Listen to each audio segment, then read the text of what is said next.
নমস্কার। আমরা অশোক মিত্রের লেখা আপিলা চাপিলা থেকে পড়াশোনা করছি। এর আগের দিনের দ্বিতীয় পর্বটি পড়া শুরু করেছিলাম, কিন্তু আংশিক পাঠের পর বন্ধ করতে হয়েছিল, কারণ পর্বটি অনেক বড় হয়ে যাবে। শ্রোতার মনোযোগ ধরে রাখা হয়তো সম্ভব হবে না। সেই জন্যে তাছাড়া পাঠক হিসাবে আমারও অনেক প্রতিবন্ধকতা আছে, সেটা স্বীকার করে নেওয়াই ভালো। তো আজকে আমি ওই জন্য দ্বিতীয় পর্বের পরবর্তী অংশটুকু পড়ব।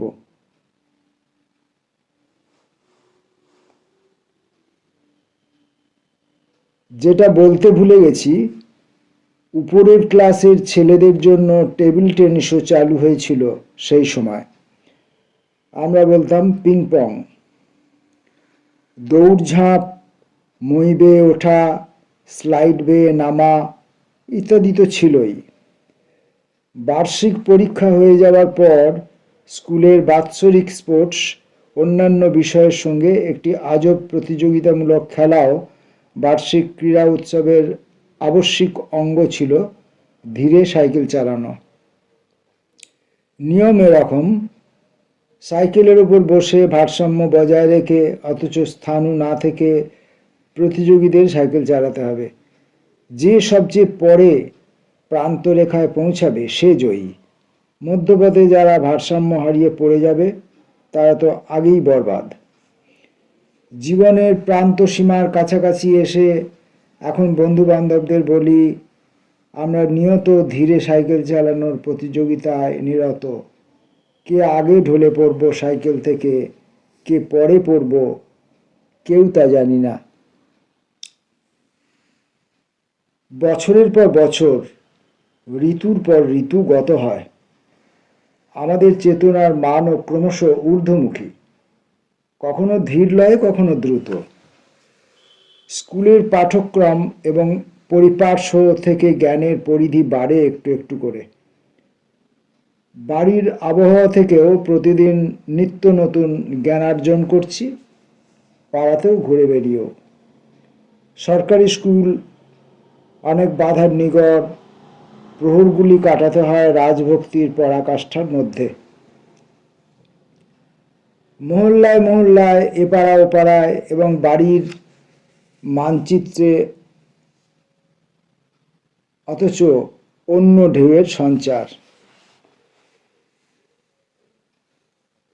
ইতিউতি মিছিলের উচ্চারণে শুনি, রাজবন্দীদের মুক্তি চাই, বিনা বিচারে আটক আইন রদ করতে হবে ইত্যাদি। একটু রোমাঞ্চ, একটু গা ছমছমানি হয় সেসব শুনে। তবে যেটা এখনো গভীর বিষাদে মনকে ছেয়ে যায় তা কয়েক ক্লাস উপরের ঘটনা। শহর জুড়ে সাম্প্রদায়িক কথাবার্তার ফিসফাস। মোহামেডান স্পোর্টিং ক্লাব পরপর 5 বার লিগ জিতেছে সেই পর্বে। বাঘা বাঘা খেলোয়াড়, ওসমান জান, জুম্মা খাঁ, বাচ্চি খাঁ, বড় রশিদ, ছোট রশিদ, নূর মোহাম্মদ, দলপতি আব্বাস, এরা তখন দাপিয়ে বেড়াচ্ছেন মাঠে ময়দানে। প্রবীণ হিন্দুরা সহসা তাই নিয়ে মনস্তাপ করতে আরম্ভ করলেন, যার ছোঁয়া অল্প বয়সীদের মধ্যেও সেঁধনো। মুসলমান ছাত্রদের মধ্যেও প্রতি আলোড়ন। তাদের কেউ কেউ বলতে শুরু করলো, ইচ্ছে করে ছক কেটে তাদের পিছিয়ে রাখা হয়েছে, হিন্দু জমিদাররা তাদের শোষণ করছে।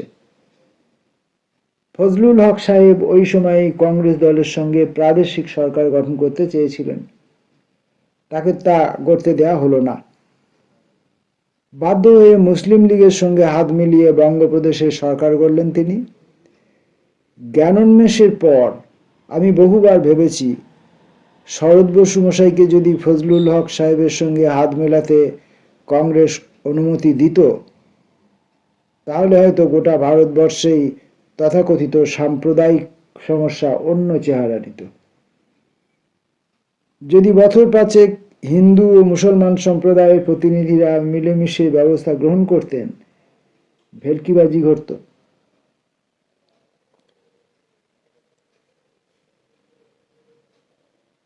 প্রশাসন চালনা জনমুখী, বিশেষ করে প্রজাকুলের স্বার্থে বিবিধ ব্যবস্থাও গ্রহণ করতে পারতেন। হক সাহেব নিজের উদ্যোগে জমিদার ও মহাজনদের ক্ষমতা খর্ব করতে যেমন সফল হয়েছিলেন, তেমনই হতে পারত কংগ্রেস কৃষক প্রজা দলের সম্মিলিত উদ্যোগেও। নিশ্চয়ই তার প্রভাব গোটা ভারতবর্ষের রাজনীতির উপর ছড়িয়ে পড়ত এবং সম্ভবত বাংলাদেশে মধ্যবিত্ত মুসলমান সম্প্রদায়ের সামাজিক অভ্যুদয় ২০-২৫ বছর এগিয়ে আসত। ফলে তাদের হীনমন্যতাবোধ দ্রুত হ্রাস পেত। অন্যদিকে উপরতলার হিন্দুদের ছড়ি ঘোরানো মানসিকতা ক্রমশ দমিত হতো। এটা তো মেনে না নেওয়ার কোনো উপায় নেই। আমাদের মতো দেশে মধ্যবিত্ত শ্রেণী এখনো পর্যন্ত সমাজ চেতনার অগ্রদূত হিসাবে নিজেদের প্রতিষ্ঠা করে সুখ বোধ করেন। এই মধ্যবিত্ত শ্রেণীভুক্ত মধ্যে যদি হিন্দু মুসলমান সম্প্রদায়ের সৌসাম্য সংগঠিত হতো, সাম্প্রদায়িক অসম্প্রীতির আশঙ্কা অঙ্কের নিরিখে অনেকটাই নির্বাপিত হওয়ার সম্ভাবনা ছিল। তবে এ সমস্তই ভাবনা বিলাস। কেউ কেউ হয়তো যুক্তি দেবেন, তেলে জলে মিশ খায় না। জমিদার সংকুল কংগ্রেস দলের সঙ্গে গরিব কৃষকদের সমর্থনপুষ্ট কৃষক প্রজা দলের বোঝাপড়া খুব বেশি দিন টিকত না। জমিদারি উচ্ছেদ ও ঋণ মুকুবের ব্যাপারে দুই দলের সংঘাত তো প্রায় অবধারিত ছিল। পরিণামে সম্মিলিত সরকার অচিরেই ভেঙে পড়ত। কিন্তু অন্তত একটা সম্ভাবনা আমার কাছে এখনো তেমন অবাস্তব মনে হয় না, যে আড়াআড়ি হতো। তা হতো শ্রেণীবিন্যাসের ভিত্তিতে।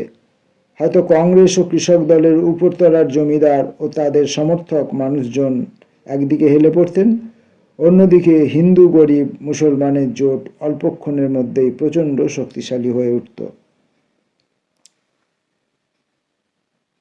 যা ঘটে গেল, বিকল্প কি ঘটতে পারত তা নিয়ে বিস্তারিত হওয়ার সত্যই হয়তো তেমন আর সার্থকতা নেই। যেটুকু জোর দিয়ে বলতে পারি, স্কুলের প্রতিটি ক্লাসে শ্রেণীবিন্যাসের জটিলতা সত্ত্বেও হিন্দু মুসলমানের ছেলেরা একসঙ্গে ক্লাসে বসতাম, দুষ্টুমি করতাম, খেলতাম, বাড়ি বাড়ি ফুল চুরি করতাম। কেউ পড়াশোনায় একটু খাটো হলে তার দিকে সাহায্যের হাত বাড়িয়ে দিতাম। আমাদের চেতনায় অন্তত সাম্প্রদায়িক সমস্যাটি কোনো বড় আকার নিয়ে হাজির হয়নি। গোলবাদ বাঁধতে শুরু করলো 1940-41 সাল থেকে।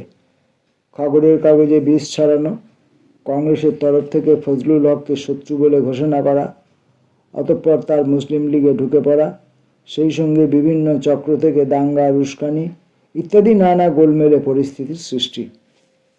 41 সালের একটা বড় সময় জুড়ে ঢাকায় আমরা সাম্প্রদায়িক দাঙ্গার শিকার হই।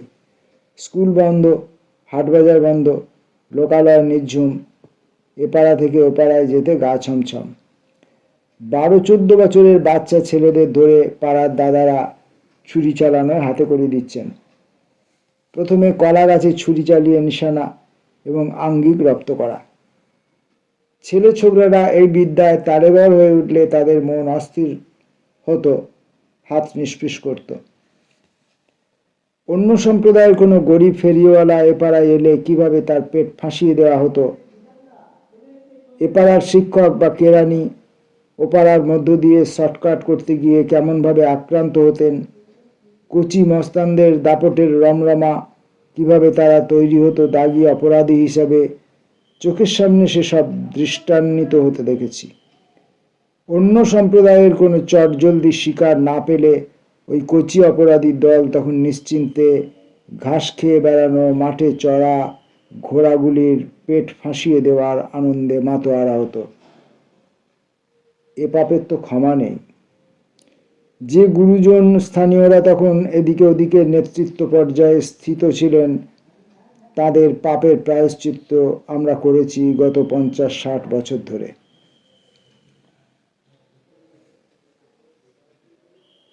সমস্ত অন্তঃকরণ এখনো সেই ভয়ঙ্কর স্মৃতির নির্দয়তায় শিউরে ওঠে। স্কুল কলেজে যাওয়া, দোকানপাট, বাজার, অফিসে আদালতে হাজিরা সবকিছু বন্ধ। দিনভর গুজবের একচ্ছত্র আধিপত্য। ওই দুঃসহ বাতাবরণে সব গুজবের বাস্তব ভিত্তিও উড়িয়ে দেওয়া সম্ভব ছিল না। জটলা এপাড়ায় যেমন ওপাড়াতেও তেমনি। গোনাগুনতিও হতো, যেন প্রতিযোগিতায় নেমেছি আমরা। আজ ওদের 29 জন ঘায়েল, আমাদের 22 জন।